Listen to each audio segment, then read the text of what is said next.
الله أكبر الله أكبر أشهد أن لا إله إلا الله أشهد أن محمدا رسول الله حي على الصلاة حي على الفلاح قد قامت الصلاة قد قامت الصلاة الله أكبر الله أكبر لا إله إلا الله لا إله إلا الله سيدنا محمد رسول الله صلى الله عليه وسلم أقامها الله وأدامها ما دامت السماوات والأرض وجعلنا من صالح أهلها استووا واعتدلوا سووا صفوفكم فإن تسوية الصفوف من إقامة الصلاة إلهي أنت مقصودي ورضاك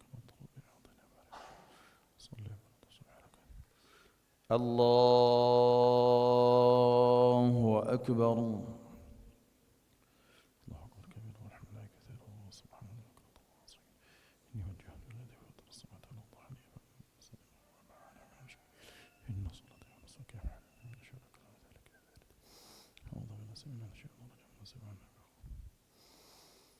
بسم الله الرحمن الرحيم الحمد لله رب العالمين الرحمن الرحيم مالك يوم الدين إياك نعبد وإياك نستعين اهدنا الصراط المستقيم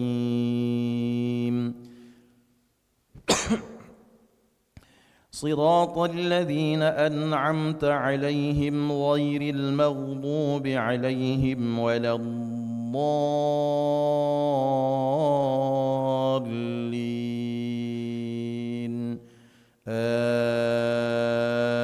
آمين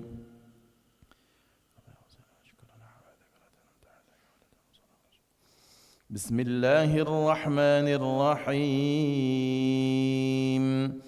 الحمد لله الذي خلق السماوات والأرض وجعل الظلمات والنور ثم الذين كفروا بربهم يعدلون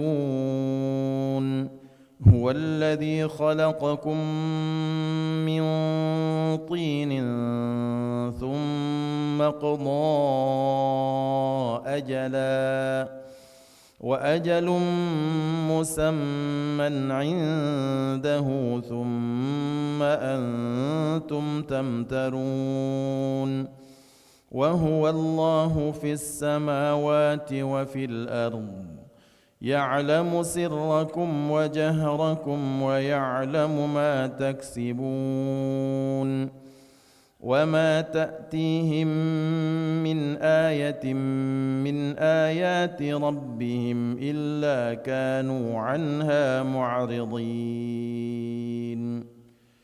الله أكبر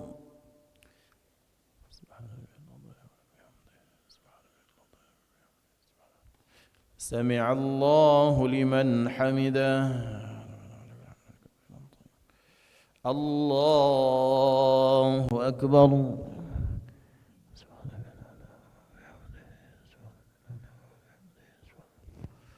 الله أكبر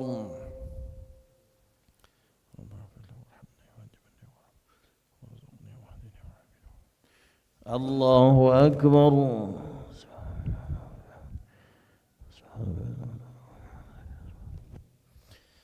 الله أكبر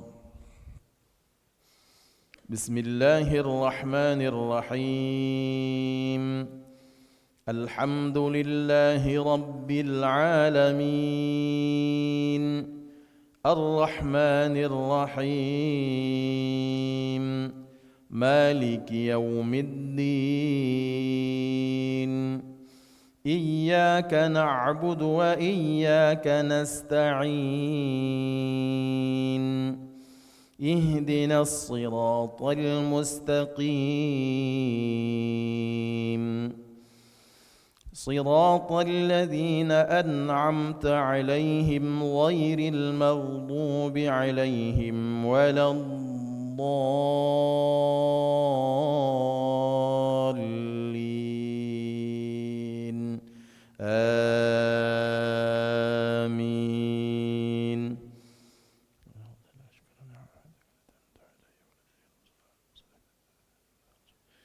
بسم الله الرحمن الرحيم.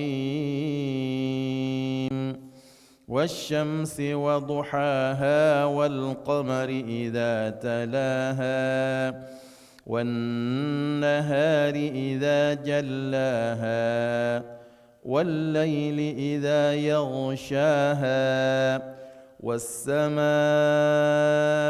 وما بناها والأرض وما طحاها ونفس وما سواها فألهمها فجورها وتقواها قد أفلح من زكاها وقد خاب من دساها كذبت ثمود بطغواها إذ انبعث أشقاها فقال لهم رسول الله ناقة الله وسقياها فكذبوه فعقروها فدمدم عليهم ربهم بذنبهم فسواها ولا يخاف عقباها. الله أكبر.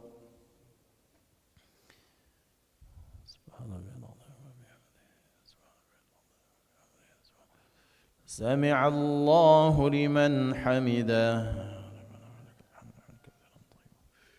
اللهم اهدنا فيمن هديت وعافنا فيمن عافيت وتولنا فيمن توليت وبارك لنا فيما أعطيت وقنا برحمتك شر ما قضيت.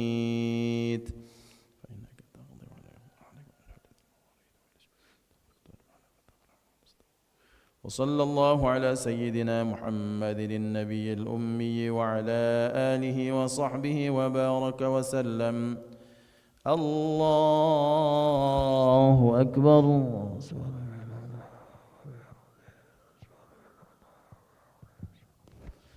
الله أكبر.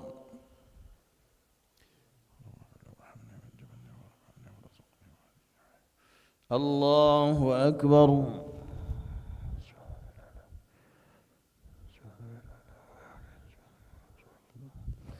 الله أكبر. التحيات والبركات الصلوات الطيبات لله. السلام عليك أيها النبي ورحمة الله. السلام علينا وعلى الله الصالحين. أشهد أن لا إله إلا الله. صلى على سيدنا إبراهيم على سيدنا إبراهيم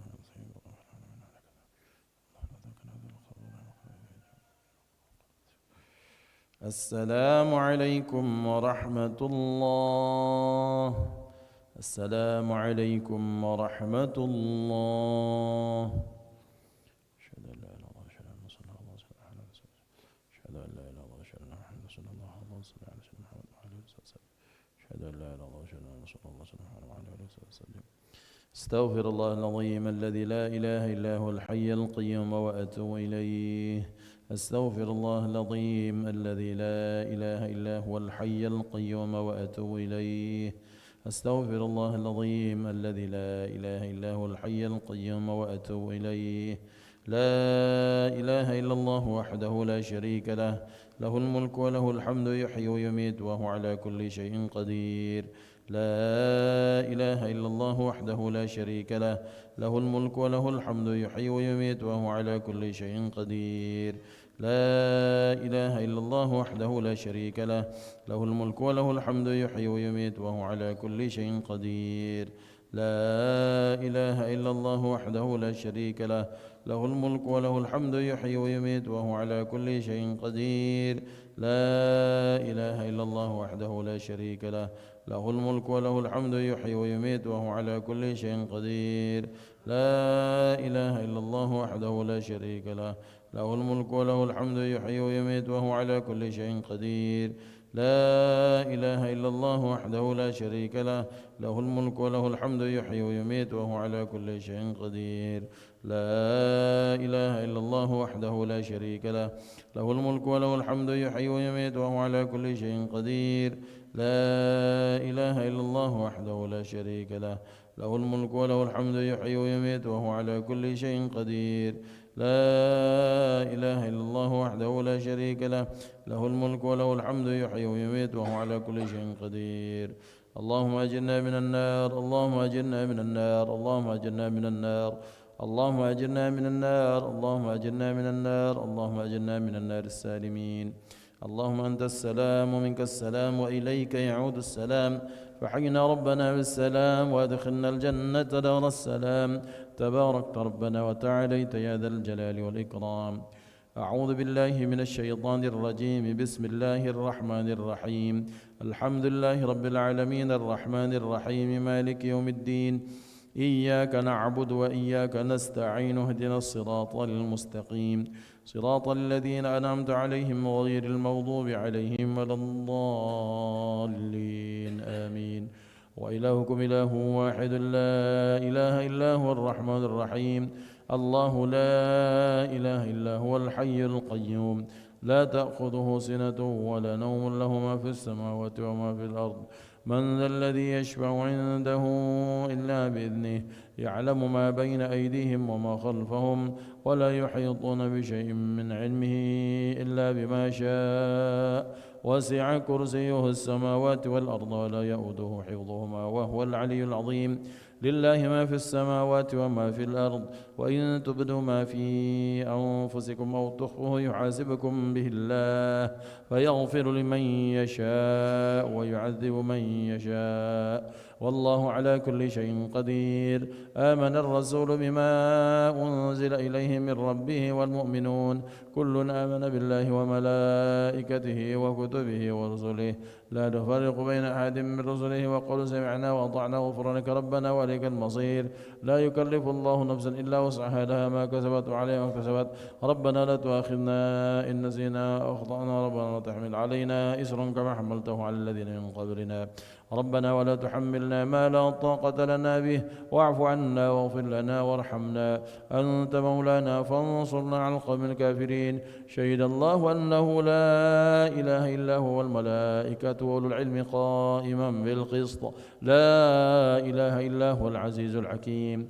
إن الدين عند الله الإسلام. قل اللهم مالك الملك تؤتي الملك من تشاء، وتنزع الملك ممن تشاء، وتعز من تشاء، بيدك الخير إنك على كل شيء قدير. تولج الليل في النهار وتولج النهار في الليل، وتخرج الحي من الميت وتخرج الميت من الحي، وترزق من تشاء بغير حساب. إلهي يا ربي يا ربنا يا معبود، سبحان الله سبحان الله سبحان الله سبحان الله سبحان الله سبحان الله سبحان الله سبحان الله سبحان الله العظيم وبحمده الكريم دائما أبدا. الحمد لله الحمد لله الحمد لله الحمد لله الحمد لله الحمد لله الحمد لله الحمد لله الحمد لله الحمد لله الحمد لله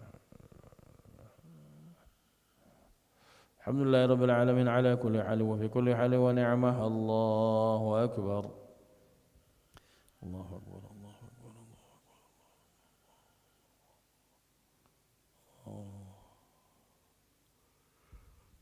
الله أكبر الله أكبر.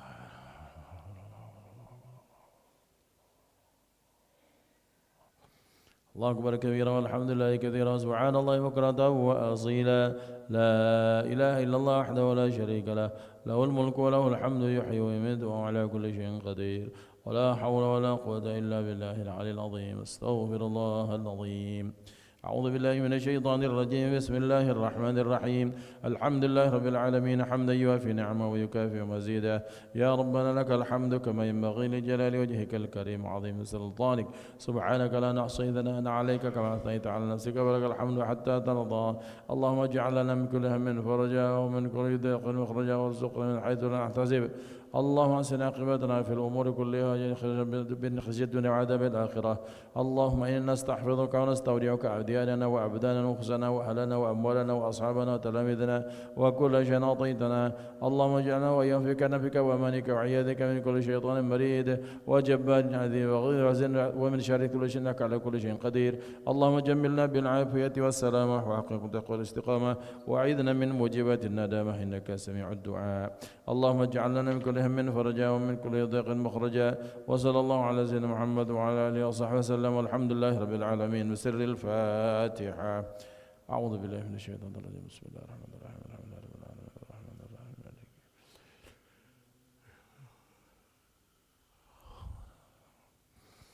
آمين يا الله دعواهم فيها سبحانك اللهم وتحياتهم فيها سلام وآخر دعواهم الحمد لله رب العالمين تقبل الله منكم منا ومنكم تقبل يا كريم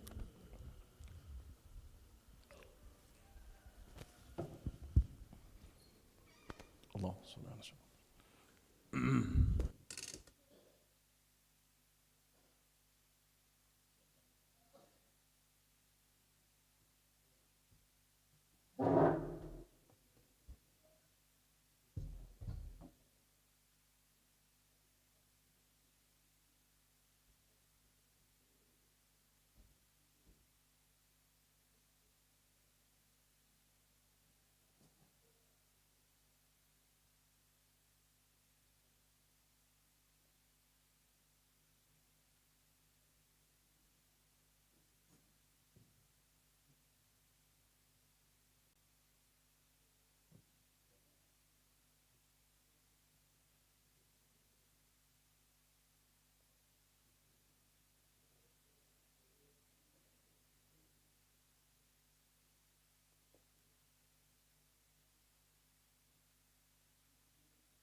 بسم الله الرحمن الرحيم السلام عليكم ورحمة الله وبركاته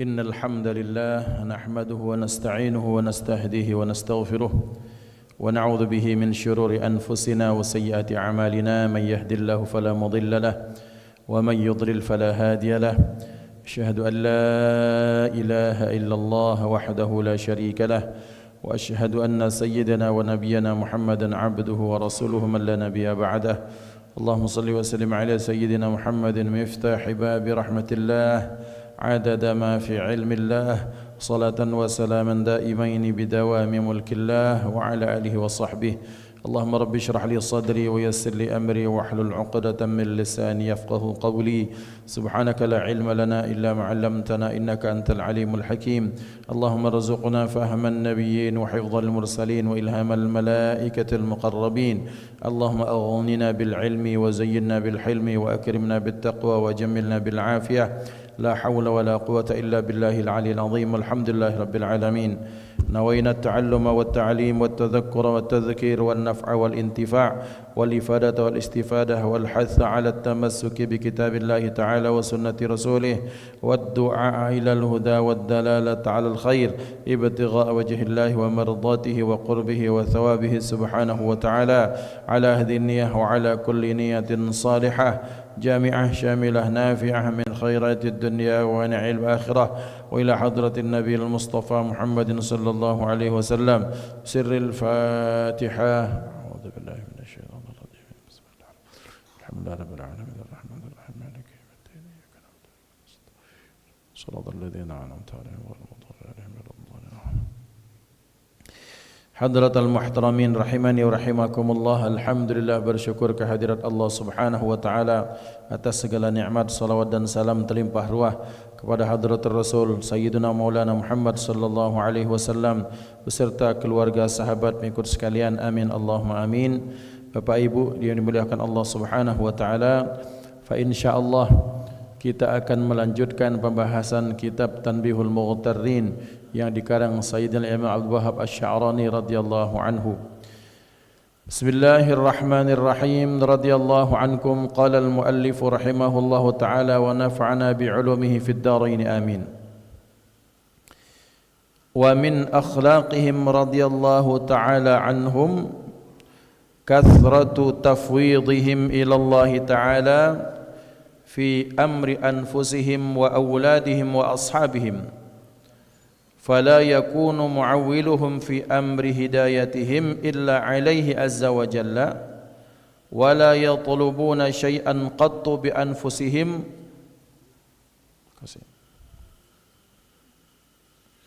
wa la yatlubuna syai'an qattu bi anfusihim wa hum ghaibuna 'anil istinadi ila Allah ta'ala. Dan termasuk akhlak para aulia, para kekasih Allah Subhanahu wa taala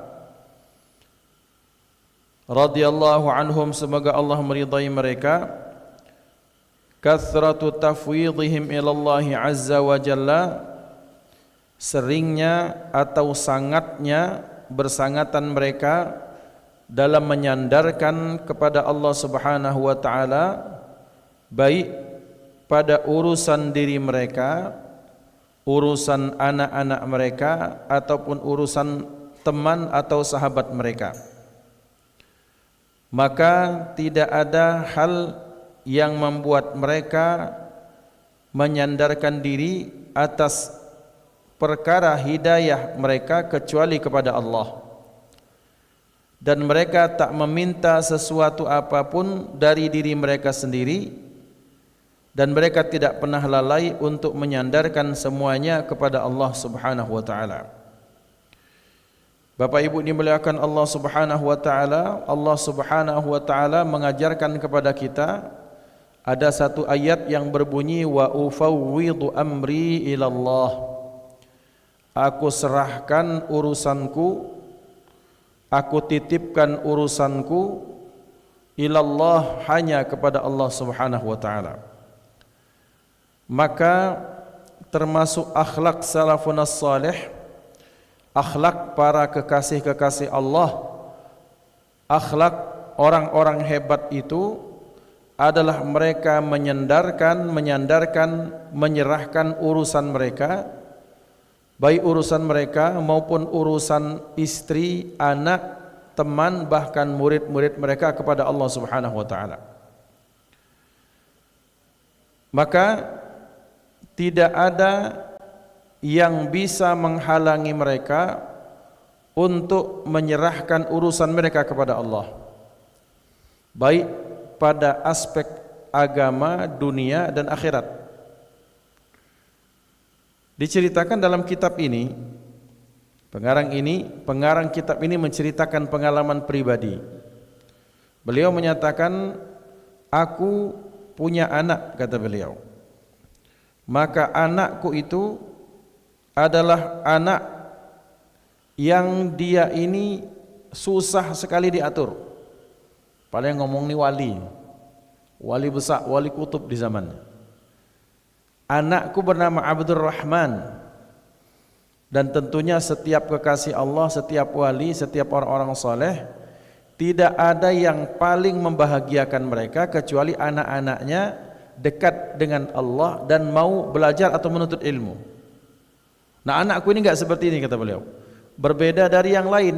Anak-anak yang lain Masya Allah rajin, soleh, semangat belajar. Ini anak ini yang beling, bahasa kita tuh mingal-mingal, diatur dak baca, yang ngomong nih ulama besar kekasih Allah. Jadi sehingga kata beliau, aku sudah habis-habisan mengingatkan, menegur, menasihati, bahkan memarahi kepada anakku yang bernama Abdurrahman, sampai terus berjalan terus sampai pada satu masa di mana kemudian Allah mengilhamkan dalam dadaku, Allah mengilhamkan aku bahwa perlunya dalam kondisi apapun untuk menyandarkan segala sesuatunya kepada Allah, diserahkan, dititipkan kepada Allah. Ikhwani dimuliakan Allah, pada saat itu ketika kemudian aku serahkan semuanya kepada Allah, bahkan anakku yang bernama Abdurrahman ini, maka dia luar biasa semangat belajarnya, beramal solehnya, wiridnya, tirakatnya, prihatinnya, bahkan bisa melampaui teman-teman sebayanya yang telah dahulu lebih dibandingkan dengan dia. Maksudnya begini, Abdurrahman ini kira-kira kalau sekarang santri. Nah, santri ini secara prestasi terkebelakang. Yang maju itu siapa? Teman-temannya. Ini Abdurrahman ini dibilang, diomongi susah sekali. Sampai kemudian Allah mengilhamkan supaya aku menyerahkan anak kepada, mempercayakan urusan hidayahnya, taatnya, amal salehnya kepada Allah. Dan kemudian saat itu juga anakku muncul himmahnya, semangatnya, bahkan prestasinya dalam amal saleh mengalahkan teman-temannya dalam yang sudah mendahulunya beberapa tahun terakhir. Bismillah. Bapak Ibu dimuliakan Allah Subhanahu wa taala. Betapa kemudian dalam poin ini mengingatkan kepada saya dan kita semua betapa ternyata makhluk, dan makhluk itu apapun yang diciptakan Allah selain Allah itu makhluk. Betapa besarnya pengaruh makhluk bahkan dalam diri kita, bahkan dalam urusan agama dan hidayah. Kita dalam bahasa sederhana berikhtiar mati-matian sampai kemudian ikhtiar tersebut bahkan hampir menjadi Tuhan. Singgonya Ustadz minta tolong doa, ya betul doanya. Kemudian minta tolong ajari, diajari benar-benar, tapi masih seperti itu. Maka kita lupa dengan hal yang paling penting, menyerahkan, mempercayakan urusan hidayah anak kita, istri kita, keturunan kita, teman-teman kita kepada Allah Subhanahu wa taala. Maka penting ikhwan dimuliakan Allah, karena seringnya betapa kita sering terjebak dengan ritme yang biasa kita pahami, bahwa kalau untuk urusan apapun kita harus berikhtiar. Sangkingnya bahkan dalam banyak kondisi ikhtiar ini bahkan mengalahkan Allah posisinya dalam hati kita. Padahal Allah tak ingin seperti itu. Maka beliau diilhamkan Allah, sudah serahkan, percayakan urusan anakmu, hidayahmu kepada Allah, pasrahkan secara total. Dan ternyata betul kemudian sang anak yang dipasrahi, yang benar Abdurrahman, yang dititipkan kepada Allah, maka bahkan dia bisa melampaui teman-temannya dalam hal ketaatan dan prestasi. Dan Bapak Ibu dimuliakan Allah Subhanahu wa taala, riyadhah itu penting. Kemudian beramal itu penting. Berikhtiar itu penting, tapi tetap segala sesuatunya dalam ranah kita mencari asbab. Dan musabbibul asbab adalah Allah. Kita berikhtiar, tetapi yang memutuskan hasil dari ikhtiar adalah Allah Subhanahu wa taala. Maka pun pengalaman al-fakir pribadi, punya anak 2 mondok, masih betino, masih kecil, dititipkan ke Jombang situ. Ya, yang pertama mungkin dia merasa dibuang sama abinya. Kemudian kalau ditelepon pertama, wow, masya Allah susahnya, sekadarnya menjawab. Tapi alhamdulillah, ya Rabb, kami titipkan kepadamu anak kami, imannya, akhlaknya, agamanya, semangatnya, ketaatannya, disiplinnya, segala macam kami titipkan kepadamu ya Allah. Kami serahkan kepadamu ya Allah, keselamatannya, kejujurannya, lindungilah dia ya Allah dari segala keburukan. Maka ikhwan dimuliakan Allah Subhanahu wa taala, betapa ternyata benar ketika Rasulullah sallallahu alaihi wasallam mengajarkan satu doa, astaudi'ukumullah. Ini dalam satu riwayat dalam kitab Riyadhus Shalihin, dalam bab safar atau dalam bab jihad, betapa para sahabat ketika akan berangkat minta doa kepada Rasulullah. Apa sabda Rasulullah? Astaudi'ukumullah, aku titipkan kalian kepada Allah. Dinakum, pertama agama kalian. Kemudian wa amalakum, amalkan. Wa imanakum, dan iman kalian. Wa khawatima a'malakum, dan wa khawatima a'malikum, dan aku titipkan penutup dari segala amal-amal kalian. Bapak Ibu dimuliakan Allah Subhanahu wa taala, kadang-kadang ketika ada teman yang berangkat haji, maka kita semoga haji mabrur, lancar luncur, sehat selamat. Ya benar, ini doa. Tapi ucapkan juga satu sunnah Rasulullah, aku titipkan engkau kepada Allah. Segalanya kami titipkan engkau kepada Allah. Pun yang berangkat, maka itu pun mereka ketika mereka berangkat, maka kami titipkan antum semua kepada Allah Subhanahu wa taala. Banyak kan kebiasaan orang di kita di tanah air ketika akan berangkat haji, apa yang dilakukan? Pak, tetangga nitip rumah, nitip anak. Betul, itu bagian dari ikhtiar. Tapi bagian dari ikhtiar juga jangan lupa bahwa kita menitipkan mereka kepada Allah Subhanahu wa taala. Ya Rabb, angkat tangan, hadap ke kiblat, pasrahkan betul-betul. Aku titipkan anak kami, keluarga kami, harta benda kami, pekerjaan kami, keamanan lingkungan kami kepadamu ya Allah. Yang ketika dititipkan itu, maka tidak pernah hilang, tidak pernah kecewa orang yang menitipkan kepada Allah Subhanahu wa taala. Sampai dalam riwayat, Bapak Ibu insya Allah pernah dengar riwayat ini. Ada seorang saudagar ini kan ketika berangkat kan makan waktu lama, mungkin bisa berbulan-bulan namanya. Meninggalkan istrinya dalam kondisi hamil besar. Sudah hamil besar, nunggu hari, nunggu bulan. Maka ketika dia berangkat, maka titipannya seperti ini. Ya Allah, ya Rabb, aku titipkan anakku kepadamu ya Allah. Berangkat.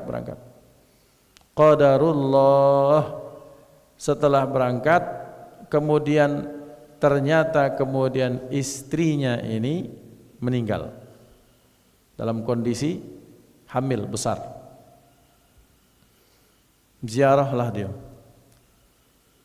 Dan orang hamil kan dimakamkan dengan sak bayi-bayinya kan, maksudnya dalam kondisi hamil itu. Maka kemudian ketika ziarah itu dengar suara geruduk. Nah, kalau wong kita Palembang nih langsung berlari, mungkin dah dikaitkan dengan Susana segala macam ya, biasa horor. Nah, beliau tidak penasaran, akhirnya beliau ngajak orang untuk dikeduk. Dan ketika dikeduk ternyata anaknya hidup, istrinya meninggal, jasadnya masih awet, dan anaknya sedang menetek dari susu ibunya. Padahal ibunya sudah meninggal. Maka kemudian dia mendengar suara, yang suara tersebut menyatakan, ini karena engkau menitipkan kepada Allah Subhanahu wa taala. Jikalau engkau titipkan istrimu, niscaya istrimu pun akan masih dihidupkan Allah Subhanahu wa taala. Nah, ikhwan dimuliakan Allah, betapa ternyata dalam kehidupan kita kadang-kadang kita lebih percaya makhluk dibandingkan dengan Khalik. Kita lebih sering percaya uang manusia, yang manusia itu pun banyak lengahnya, sangat banyak lengahnya. Nitip ke asisten rumah tangga, nitip ke tetangga, nitip ke satpam, nitip ke CCTV, nitip ke apapun itu. Padahal yang kita sebutkan itu semua pun mereka masih sangat butuh penjagaan daripada Allah Subhanahu wa taala. Ikhtiar itu wajar, ikhtiar itu perlu, tapi kemudian menuhankan ikhtiar titipan kepada makhluk, disitulah letak kekeliruan kita. Karena kenapa? Karena kita patutnya menitipkannya yang pertama kali dan paling utama kepada Allah. La ta'khudhuhu sinatu wala naum. Yang Allah itu tidak ngantuk, tidak juga tertidur. Nah, ikhwan dimuliakan Allah, inilah kebiasaan orang-orang terdahulu. Maka kemudian wa qad sami'tu syaikhana Sayyidi Alian Al-Khawwas. Kata Imam Abdul Wahab Asy-Sya'rani, aku mendengar guruku siapa? Sayyidi Ali Al-Khawwas.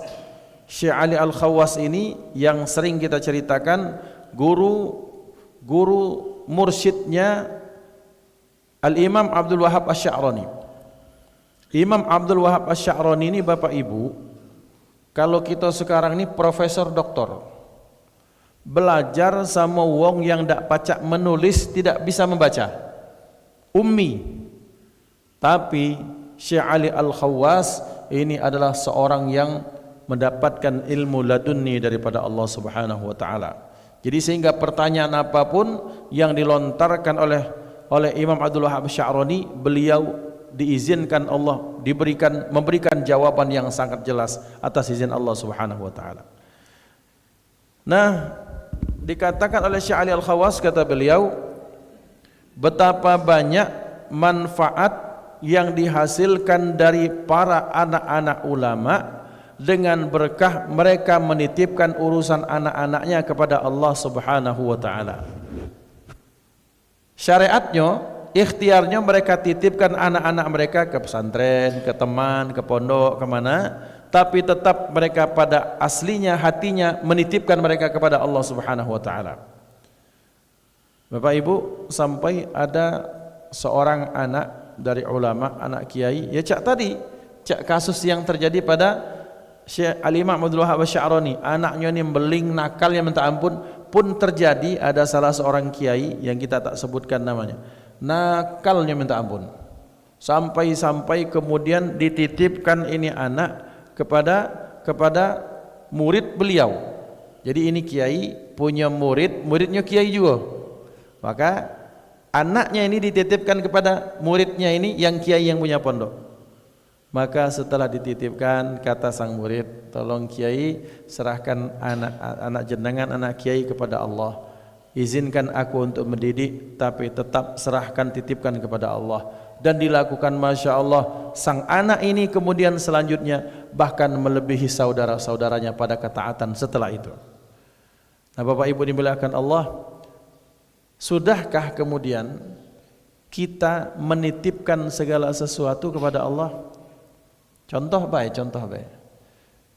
Ketika kita ngunci entah mobil kita, motor kita, kendaraan kita, selesai kita kunci, selesai kan? Ngapa? Aman, lah dikunci, aman, remote-nya kuat. Jadi seolah-olah di situ kita tak menitipkan kepada Allah dan mempercayakan sepenuhnya kepada remote, kepada kunci. Betapa banyak ternyata kemudian dalam banyak kondisi ada orang dia kunci motornya dan dia lupa kuncinya tergantung di situ. Walhasil wassalam. Maka setelah kita kunci, adab secara hati, adab secara kehambaan kepada Allah. Ya Allah, aku titipkan barang ini, motor ini, semuanya ini kepadamu, yang tak hilang apapun yang dititipkan kepadamu. Astaudi'ukumullah alladzi la tadhi'u wada'i'uhu. Aku titipkan kalian semua kepada Allah yang tak pernah hilang titipan yang dititipkan kepada Allah Subhanahu wa taala.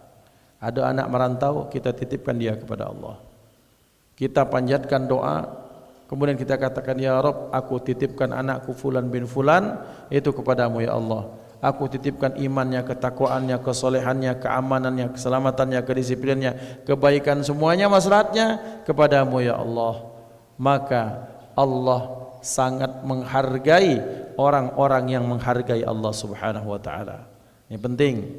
Jadi ngapo kadang-kadang kita nih, di mana anak? Oh, anakku di Jogja.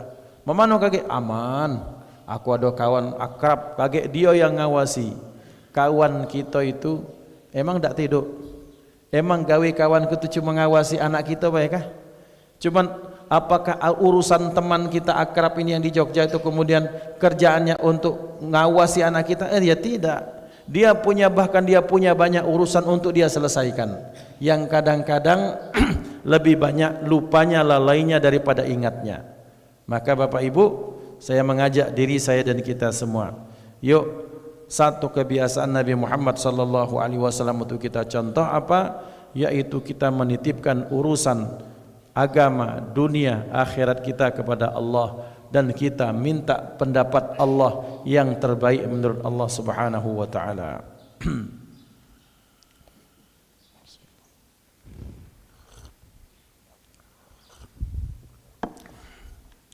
Selanjutnya, wa min akhlaqihim radhiyallahu anhum, dan termasuklah akhlak mereka radhiyallahu anhum, kathratu ikhlasihim fi ilmihim wa amalihim wa khawfihim min dukhulir riya'i fi dhalika. Sebelumnya akhlak salafun salih, orang-orang terdahulu itu apa? Mereka menyerahkan urusan-urusan mereka, harta benda mereka, anak mereka, jabatan mereka, dan yang paling penting menitipkan iman agama kepada Allah SWT. Maka yang berikutnya, mereka memberikan contoh betapa kuatnya ikhlas mereka kepada Allah dalam amal-amal maupun dalam ilmu mereka. Betapa ikhlasnya mereka, baik dari aspek dari sisi agama maupun dari sisi ilmu maupun amal. Wa khawfihim min dukhulir riya'i fi dzalika, dan sangat takutnya mereka kalau amalan itu disusupi penyakit riya. Maka wa nabsutu laka ya akhi fi hadzal mahalli li kathrati hajatin nasi ila dzalika, dan akan kita berikan dalil karena sangat butuhnya kebutuhan manusia terhadap hal tersebut untuk menjelaskan bagaimana ikhlas itu. Maka beliau menyatakan, thabata fil ahaditsis sahihati, sungguh kita akan dapatkan dalam hadis yang sahih bahwa Rasulullah sallallahu alaihi wasallam bersabda, lamma khalaqallahu azza wa jalla jannata adnin khalaqa fiha ma la 'ainun ra'at wa la udhunun sami'at wala khatar ala qalbi bashar. Rasulullah bercerita, ketika Allah menciptakan jannatu adnin, surga Aden, jannatu adnin, surga Aden atau surga Aden. Ketika Allah ciptakan surga Aden itu, dan dengan segala nikmatnya yang mata tak pernah memandang kenikmatan, kehebatan, keindahan surga. Kemudian telinga tak pernah mendengar betapa luar biasanya kondisi surga. Tidak pernah terfikirkan bagaimana orang yang hebat sekalipun tak pernah terfikirkan, terlintas dalam pikirannya bagaimana kondisi surga. Maka kemudian Allah ngomong, Allah bicara kepada surga Jannatu Adnin. Apa kata Allah? Takallami, wahai surga Aden, ngomong engkau, silahkan utarakan apa yang pengen engkau utarakan. Maka surga Adnan itu ngomong, qad aflahal mu'minun, qad aflahal mu'minun, qad aflahal mu'minun. Sungguh beruntung orang-orang yang beriman, laki-laki dan perempuan. Surga Aden itu sampai 3 kali ngomong seperti itu. Kemudian apa? Kemudian dia berkata, aku wahai Allah, haramun haram. Kepada siapa? Ala kulli bakhilin wa mura'in. Diriku ini haram, kata Jannat, ini surga Aden, diriku ini haram terhadap orang-orang yang mura'in, bakhilin wa mura'in, tiap orang yang bakhil dan orang yang riya. Nah, Bapak Ibu dimuliakan Allah, Jannatu Adnin menyatakan beruntunglah orang-orang beriman, artinya beruntunglah orang-orang yang semasa hidupnya mereka beriman, beramal saleh, dan isyarat bahwa orang yang beriman diisyaratkan, dipersilahkan untuk masuk ke surga Aden, Jannatu Adnin.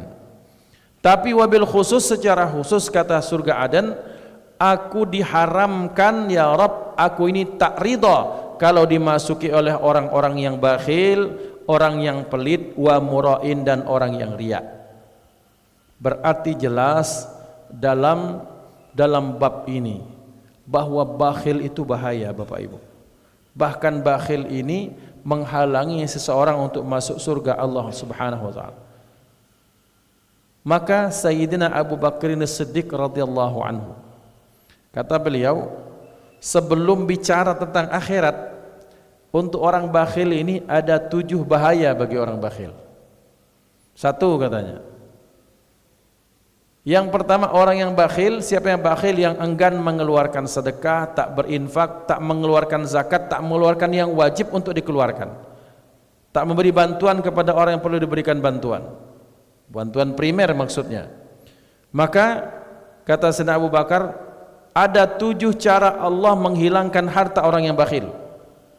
Yang pertama, ketika dia mati, maka anak keturunnya, ahli warisnya berebut harta warisannya. Hartanya akan diperebutkan, dan ketika sudah didapatkan harta tersebut, anak-anak atau ahli warisnya akan menggunakan hartanya pada hal-hal yang tak bermanfaat. Kalau hartanya tak bermanfaat, berarti potensi amalnya kan putus. Bapak Ibu ini muliakan Allah, salah satu cara atau alasan Allah untuk membuat orang lain panjang pahalanya adalah ketika orang yang baik itu dia meninggal, hartanya masih banyak, maka Allah lembutkan hati anak-anaknya untuk memanjangkan pahala orang tuanya. Jadi misalnya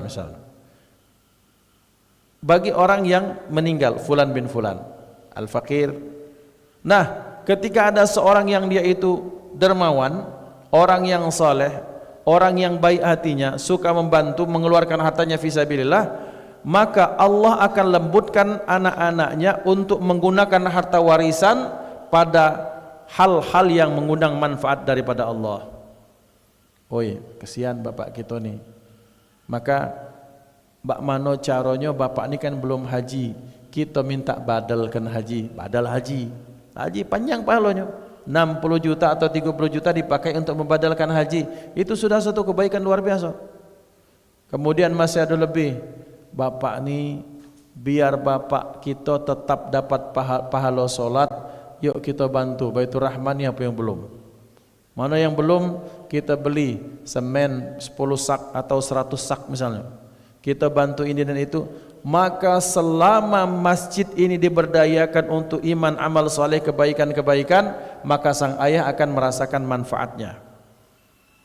Pendek kata, bagi orang yang taat kepada Allah, maka Allah akan melembutkan hati ahli warisnya untuk menggunakan harta tersebut fisabilillah, sehingga pahalanya akan terus mengalir. Tetapi orang yang bakhil, maka Allah tutupkan hati anak keturunnya untuk menggunakan hartanya untuk dalam bab kebaikan. Ada anaknya, yuk kita pelesiran, ini bapaknya baru meninggal ini, ngajak pelesiran kemana-mana, makan-makan, party-party segala macam, selesai habis itu habis, dak katik nilai manfaat. Atau yang kedua, kata Sayyidina Abu Bakar Siddiq radhiyallahu anhu, dia belum mati, dia masih hidup, tapi kemudian dirinya ditimbulkan syahwat untuk menghabiskan harta tersebut pada bab-bab yang tak diridhai Allah Subhanahu wa taala. Yang ketiga, Allah Subhanahu wa taala akan kemudian akan mengizinkan makhluknya, entah setan atau apa, itu ada lintasan-lintasan aneh dalam pikiran orang yang bakhil ini, sehingga dia menggunakan hartanya untuk apa? Menggunakan hartanya untuk hal-hal yang aneh-aneh. Misalnya, kita ini perlu ada rumah di Palembang, lah ada rumah, kita perlu kalau lagi jalan-jalan kemana kita dibuatlah rumah, karena itu pegunungan, bikin rumah di lereng gunung atau bikin rumah di tengah hutan, yang ternyata rumah itu kemudian berpotensi untuk misalnya kena longsor, atau di hutan kena banjir, atau rumahnya misalnya kena kebakaran, seperti itu. Jadi artinya hartanya tetap habis. Atau yang berikutnya, kata Sayyidina Abu Bakar, hartanya ketika mau diberdayakan tak sempat diberdayakan, dan Allah mengizinkan dijadikan ada raja penguasa yang lalim yang mengambil paksa hartanya, dan setelah dia mengambil hartanya ini orang pun disiksa misalnya, naudzubillah. Terjadi tak? Terjadi. Pendek kata, bahwa ternyata orang yang bakhil tak pernah selamat daripada Allah Subhanahu wa taala. Hartanya tetap akan habis, dan di akhirat dia tidak akan masuk surga Aden. Yang berikutnya kata surga Aden, dan aku diharamkan ya Rabb, aku haram atas siapa? Mura'in, untuk orang-orang yang riya, yang beramal untuk mencari pandangan manusia belaka.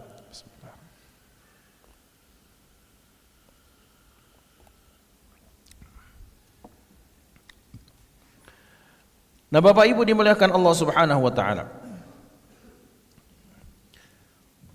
Wa kana al-Hasan al-Basri, adalah Imam Hasan al-Basri rahimahullah, yaqulu, kana Isa alaihi salatu wassalam yaqulu, man amila bima alima kana waliyan haqqan. Jadi orang-orang terdahulu itu apa poinnya yang bisa kita ambil pagi ini? Orang-orang terdahulu sangat hati-hati terhadap amalan mereka. Mereka menjaga keikhlasan mereka dalam beramal maupun dalam menuntut ilmu, sehingga mereka sangat takut jangan sampai amalan mereka dimasuki hal-hal yang tak bermanfaat. Maka kemudian dalam bab berikutnya, dalam konteks berikutnya, Imam Hasan al-Basri menyatakan, Nabi Isa alaihi salatu wassalam, ia bersabda, siapa yang beramal sesuai dengan ilmunya, maka itulah wali Allah yang sesungguhnya. Artinya orang yang ikhlas dalam beramal, dan amalannya itu diawali dengan ilmu, yang ketika dia menuntut ilmunya itu ikhlas lillahi ta'ala, maka ini orang betul-betul wali.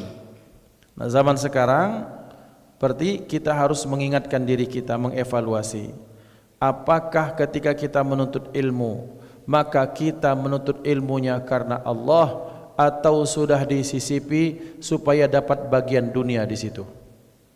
Maka alangkah lebih bagusnya ketika kita menyatakan, wahai anakku, kalau kamu kuliah, maka kuliah di mana baenak, yang penting niatkan pertama kau nuntut ilmu itu untuk ibadah.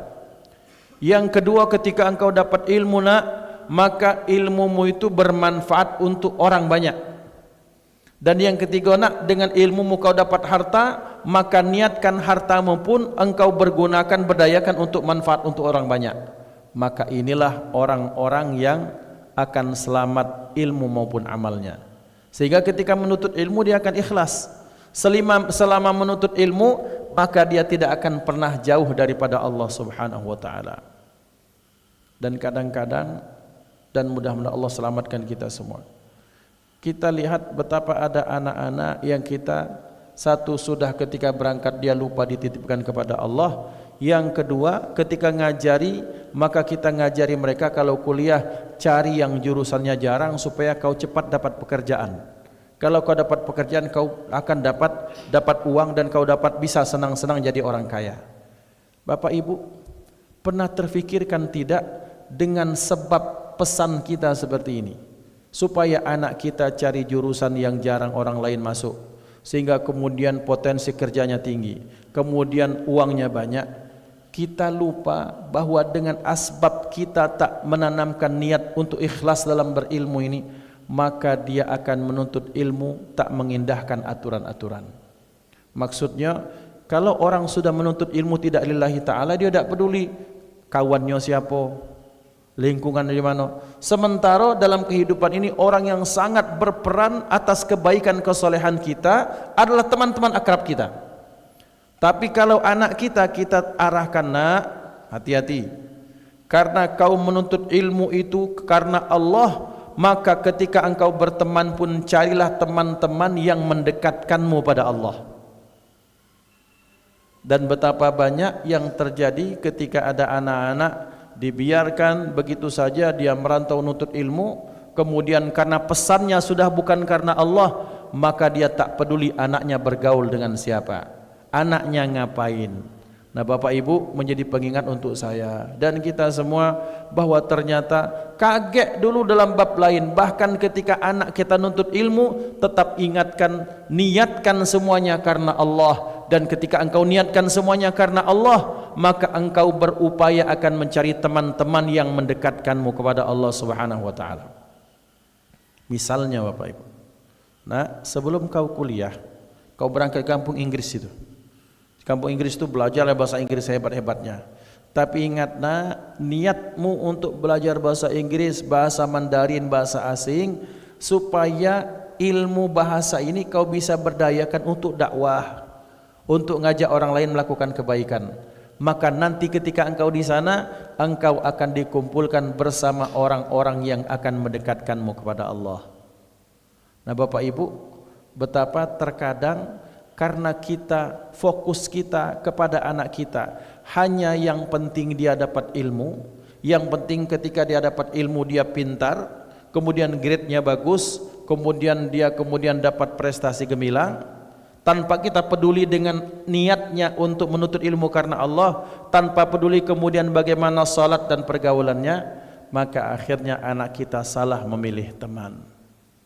Maka berarti tetap semuanya diniatkan, diawali dengan niatan yang tulus lillahi ta'ala, bahkan termasuk dalam memberikan pesan kepada anak-anaknya untuk menuntut ilmu. Kemudian selanjutnya, wa kana Sufyan ats-Tsauri, adalah Imam Sufyan ats-Tsauri rahimahullah, yaqulu, ia bercerita, qalat li walidati, ibuku berpesan. Ini relate dengan apa yang disampaikan tadi. Ya bunayya, wahai anakku, la tata'allamil ilma illa idza nawaital amala bihi, wa illa fahuwa wabalun 'alaika yaumal qiyamati. Wahai anakku, kata ibunya Imam Sufyan ats-Tsauri, jangan engkau belajar ilmu kecuali engkau niatkan untuk mengamalkan ilmu tersebut. Dan kalau tidak, maka ini akan menjadi penyesalanmu di akhirat kelak. Nah, ini pesan ibunya Imam Sufyan ats-Tsauri.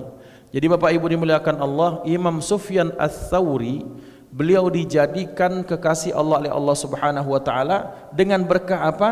Dengan berkah betapa hebatnya pengawasan sang ibunya. Sampai-sampai dalam satu riwayat, Imam Sufyan ats-Tsauri ini itu sudah umur berapa, 13-14 tahun, diusir sama ibunya. Nak, kau daripada di dusun ini baik, lemak kau keluar, kau nuntut ilmu, dan nuntut ilmunya karena Allah, diusir dia. Dan jangan engkau sekali-sekali punya niat untuk pulang kecuali engkau telah menguasai ilmu yang banyak. Jadi Imam Sufyan ats-Tsauri pernah satu saat nak balik, sudah sampai di pintu rumahnya. Siapa ketika ketuk pintu? Saya ibu Imam Sufyan ats-Tsauri. Aku tak punya anak yang bernama Sufyan ats-Tsauri. pergi lagi kau, berangkat lagi, ketika pulang sudah jadi orang hebat. Nah ini keteguhan orang-orang terdahulu untuk apa? Untuk menghantarkan, untuk menyemangati anak mereka untuk menuntut ilmu yang semuanya lillahi ta'ala. Dan sakingnya kata ibunya, dan engkau mestinya ketika engkau belajar menuntut ilmu, jangan belajar kecuali engkau punya niat untuk mengamalkan apa yang kau pelajari itu. Ilmu kedokteran, pakai dan niatkan ketika engkau sudah dapat ilmu tersebut, orientasi memberikan manfaat pada orang banyak. Belajar ilmu hukum, pergunakan ilmumu untuk kemaslahatan orang banyak. Maka orang-orang terdahulu pesannya cuma ini, tidak sekedar untuk cari duit, tapi untuk cari kemanfaatan, cari ridha Allah Subhanahu wa taala. Kemudian selanjutnya, dalam bab keikhlasan dalam ilmu dan amal, Imam Hasan Al-Basri berkata, diceritakan beliau, katsiran ma yu'atibu nafsahu wa yuwabbihuha biqaulihi. Imam Hasan Al-Basri ini sering sekali beliau, apa yang beliau lakukan, beliau sering sekali mencela dirinya sendiri. Kata Imam Hasan Al-Basri, wahai diriku, tatakallamina bikalamis salihin al-qanitin al-abidin wa taf'alina fi'lal fasiqin al-munafiqin al-mura'in. Wahai diriku ini, kata Imam Hasan Al-Basri, ngomongmu tak salah-salah, ngomongmu dengan perkataan orang-orang soleh, ahli ibadah, orang taat, bicaramu seperti orang yang sudah jadi pasti masuk surga. Padahal ketika engkau beramal, engkau bekerja, engkau melakukan sesuatu, wahai diriku, ngomong pada dirinya sendiri. Padahal ketika engkau melakukan sesuatu, engkau beramal sebagaimana amalnya orang fasik, sebagaimana amalnya orang munafik, sebagaimana amalnya orang yang riya. Maka ini Imam Hasan Al-Basri ini mengisyaratkan kepada kita bahwa ternyata kadang-kadang kita lupa untuk apa? Untuk mengingatkan diri kita sendiri. Maka Imam Hasan Al-Basri menyatakan seperti ini, beliau sering sekali, ya, beliau sering sekali, kira-kira kalau kita ini berkacau, wahai diriku, ngomongmu banyak, praktekmu banyak, tapi apa? Ngomongnya banyak, teorinya banyak, tapi prakteknya nol. Maka wahai diriku, bukan itu contoh orang ikhlas. Bukan begitu sifat orang-orang ikhlas. Orang-orang ikhlas tidak seperti dirimu, wahai diriku. Jadi beliau itu ngomong ke dirinya dewek untuk memperbaiki diri sendiri supaya muncul keikhlasan dalam beramal. Kemudian selanjutnya, ketika ditanyakan kepada Imam Dhunnun Al-Misri, mata ya'lamul abdu annahu minal mukhlisin, wahai Dhunnun Al-Misri, kapankah dikatakan seseorang itu masuk dalam golongan orang yang ikhlas? Faqala idza badalal majhuda fit ta'ati. Maka beliau menyatakan yang pertama, apabila dia berserius untuk melakukan ketaatan, wa ahabba suqutal manzilati 'indan nas, dan yang kedua, dia tak peduli kalau pandangan mata orang terhadap dirinya dengan pandangan merendahkan. Jadi harga dirinya jatuh di tengah manusia, tapi dia yang fokusnya untuk ibadah kepada Allah, itulah orang yang ikhlas. Jadi Bapak Ibu ini dimuliakan Allah, ini poin-poin yang disampaikan para ulama, betapa bahwa orang terdahulu dalam ikhlas itu banyak sekali ragamnya. Dan salah satunya ketika ditanyakan definisi ikhlas, apa itu ikhlas? Maka ikhlas itu badlul majhud, kita memaksimalkan diri untuk mujahadah, untuk mencari ketaatan kepada Allah. Yang kedua, kita tak peduli dengan pandangan orang lain kepada kita. Nah ini yang disampaikan oleh para ulama untuk bekal hidup al-faqih dan kita semua. Mudah-mudahan kita sampai pada derajat menjadi orang-orang yang diridai Allah Subhanahu wa taala dengan asbab ikhlas dalam amal kita insyaallah. Baik Bapak Ibu, sebelum kita tutup, dipersilahkan jikalau ada yang ingin bertanya, diaturi mungkin ingin menambahkan pengalaman-pengalaman pribadinya atau kita berdiskusi, kita sharing, dipersilahkan. Tafadhal.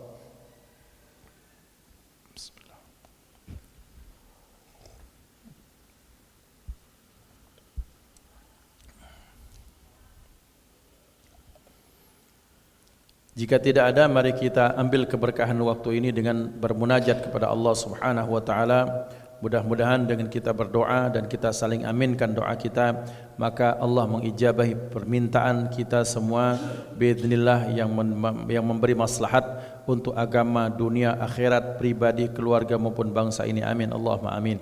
A'udzu billahi minasyaitonir rajim. Bismillahirrahmanirrahim. Alhamdulillahirabbil alamin. Allahumma shalli ala sayyidina Muhammad wa ala alihi wa ashabihi ajma'in. Allahumma ij'al jam'ana hadha jam'an marhuma wa tafarruqana min ba'dihi tafarruqan ma'suma wa la taj'al fina wa la minna wa la ma'ana syaqiyan wa la mahruma. Allahumma ihdina bihudak waj'alna mimman yusari'u fi ridak wa la tuwallina waliyan siwak wa la taj'alna mimman khalafa amraka wa 'asak wa hasbunallahu wa ni'mal wakeel. Allahumma ij'alna wa ahlana wa auladana wa dhurriyyatina wa talamidana min ahli at-taqwa wa ahli al-'ilm wa ahli al-khair wal 'amal wa la taj'alna wa iyyahum min ahli asy-syarri wal jahli والضير والكسل وصلى الله على سيدنا محمد وعلى آله وصحبه وسلم والحمد لله رب العالمين. تقبل الله منكم منا ومنكم تقبل ya karim. Kita tutup sama-sama pengajian kita pada hari ini dengan kafaratul majlis. Subhanakallahumma bihamdika asyhadu an la ilaha illa anta astaghfiruka wa atubu ilaik. Thumma assalamu alaikum warahmatullahi wabarakatuh.